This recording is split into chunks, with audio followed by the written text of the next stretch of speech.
In the name of Allah, the most gracious, the most merciful, my dear students, अस्सलाम वालेकुम। आज की इस क्लास में क्लास सेकेंड ईयर एक्सरसाइज 2.3 से बहुत ज़्यादा पेपर में आने वाला एक क्वेश्चन डिस्कस कर रहे हैं। बहुत ज़्यादा आते हुए पेपर में क्वेश्चन नंबर 7 के पार्ट 8, ठीक है। ये लिमिट x रीचेस टू 0, अगर मैं डायरेक्ट लिमिट अप्लाई करूँ, अप्लाइंग लिमिट करके, लिमिट अप्लाई करने का मतलब ये है यहाँ पे जो भी वैल्यू होंगी ना वो x की जगह पे पुट करना। अगर मैं डायरेक्ट लिमिट अप्लाई करूं तो क्या होगा, यहाँ पे 0, यहाँ पे 0, m0 0 n0 0, cos 0 1 के बराबर होता है। 1 माइनस 1 होके कैंसिल आउट हो जाएगा, ठीक है। 1 माइनस 1 और आज क्या हो जाएगा, 0 हो जाएगा। तो वो आपके पास अनडिफाइन हो जाएंगे, उस पर आप लिमिट अप्लाई नहीं कर सकते। तो इसको कुछ इस तरीके से रैशनलाइज करना होगा कि आपके पास इसका एक डिफाइंड फॉर्म बन जाए। तो उसके लिए हम अभी स्टार्ट करें। तो सबसे पहला स्टेप आप लोगों ने क्या करना है, पहला स्टेप हमने इसको रैशनलाइज करना है, ठीक है।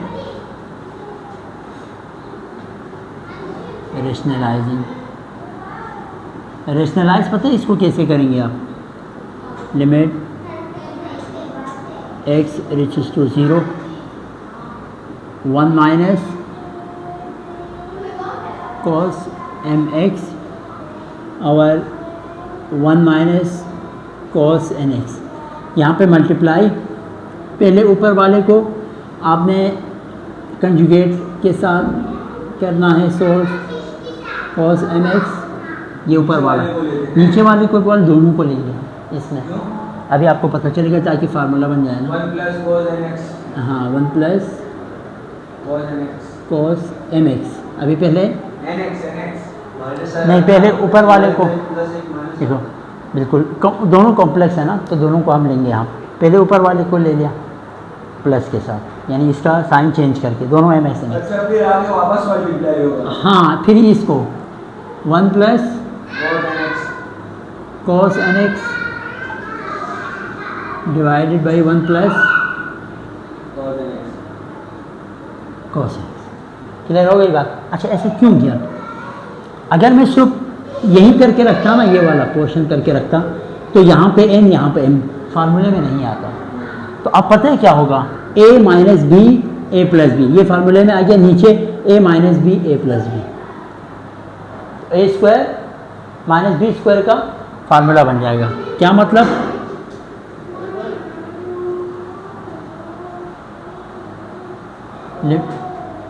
देखो अगर मैं इसको कुछ यूँ करूँ 1 स्क्वायर, देखो मैं डायरेक्ट कोशिश करता हूँ सिंपल करूँ, 1 minus cos mx 1 plus cos a square minus b, देखो स्क्वायर जब भी आप स्क्वायर करते हैं ना, इस पे स्क्वायर इस पे आएगा mx, a square minus b square. इसी तरह नीचे क्या होगा, a square minus cos square यहाँ nx, यानी a minus b a plus b. Square whole नहीं करेंगे हमेशा, ये बात समझ में आ गई।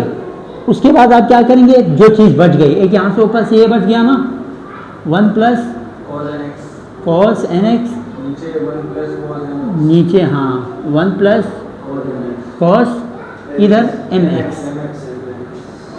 क्लियर है बात। लेकिन याद रखो ये जो है ना आपके पास एक चीज़, अगर आप यहाँ से 1 की स्क्वायर 1 ही होगा, अगर यहाँ पे स्क्वायर नहीं भी लिखते कोई फर्क नहीं पड़ेगा। हाँ, अच्छा ऐसे क्यों, देखो आप जानते हैं एक चीज़, मैं यहीं पे लिख के रखता हूँ, आप एक चीज़ जानते हैं कि sine square x plus cos square x ये बराबर होते हैं 1 के।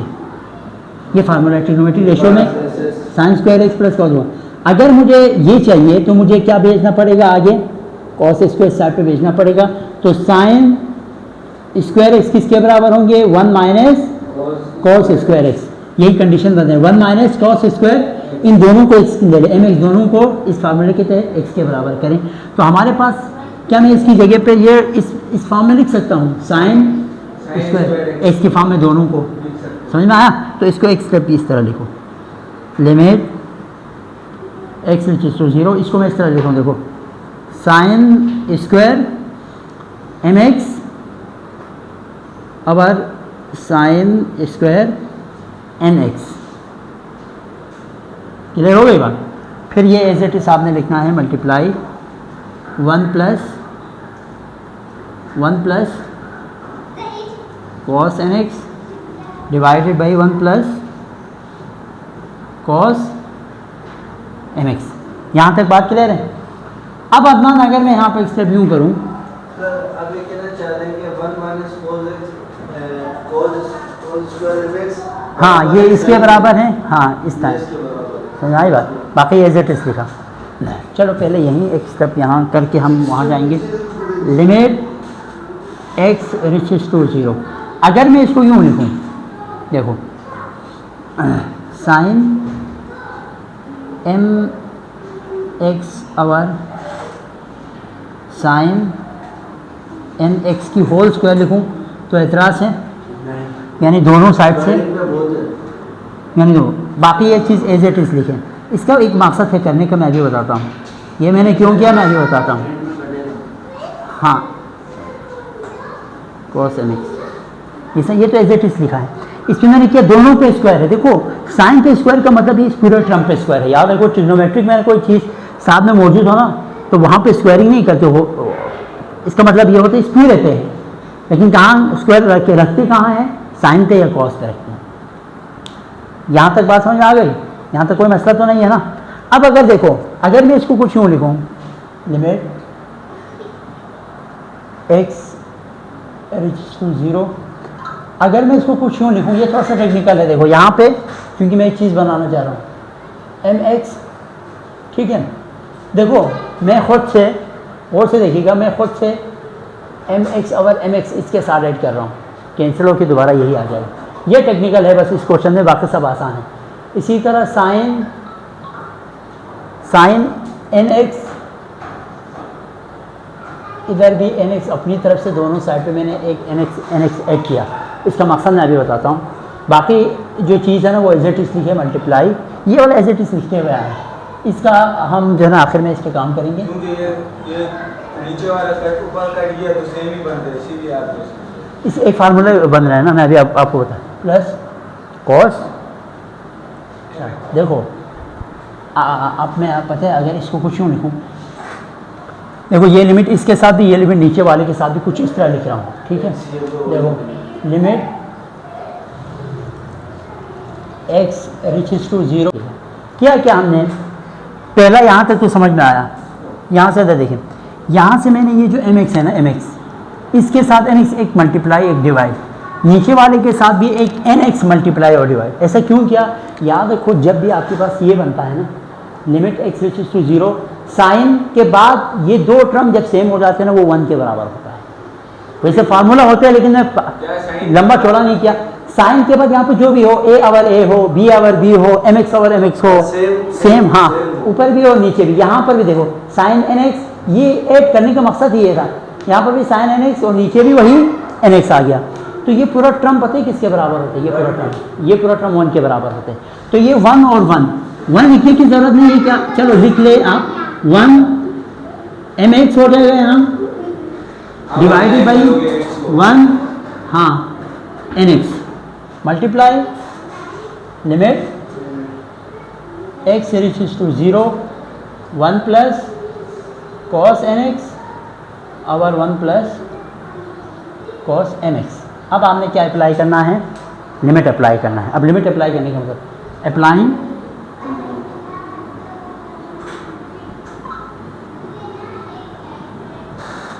लिमिट अप्लाई करने से आपको पता है लिमिट, ये वाला पूरा टर्म लिखते हैं। ये यहाँ क्या बचा हुआ है हमारे पास? एम एक्स और एन एक्स, और इधर देखो लिमिट जब अप्लाई करते हैं ना, याद रखिए ये लिमिट एक्स रिचेस टू 0 नहीं लिखते, बल्कि आप क्या करेंगे? Multiply 1 plus cos n x की जगह पे ना आप 0 पुट करेंगे, 1 प्लस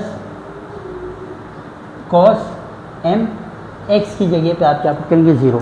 लिमिट अप्लाई पता है कैसे करते हैं? ये एक्स रिचेस यहाँ जो भी नंबर होगा ना वही जो यहाँ मौजूद होता है उसकी जगह पे पुट करेंगे, तो ये टर्म बनेगा, ठीक है। अब ऊपर आपके पास x से x कैंसिल आप कर सकते हैं। यहाँ पे देखो ये x और ये x कैंसिल कर सकते हैं ना, ये x और ये x और x कैंसिल हो गया। अच्छा यहाँ पे फिर क्या बचा? m और n multiply 1 plus cos n s n zero zero cos zero 1 के बराबर होता है, divided by 1 plus cos m zero zero cos zero आप कैलकुलेटर में देखें ना 1 के बराबर होगा, लिख के भी रखता हूँ। कॉस ज़ीरो किसके बराबर होता है 1। अब यहाँ पे क्या होगा, ये 1 1 प्लस होके क्या होगा 2m over 2n 2 2 cancel. Final जो आंसर है वो आप किस तरह लिखेंगे, हाँ m आवर n आया, लेकिन आंसर लिखने का तरीका ये है इसका कि हेंस करके, हाँ हेंस करके ना आखिर में आंसर हेंस करके पूरा क्वेश्चन आपने एक दफ़ा लिखना है। लिमिट x रीचेस टू 0 ये वाला 1 minus cos m x divided by 1 minus cos n x is equal to किसके बराबर आया m आवर n। ये है इसका फाइनल आंसर और ये पेपर के हवाले से बहुत है। ठीक है, अब नेक्स्ट क्वेश्चन डिस्कस करें।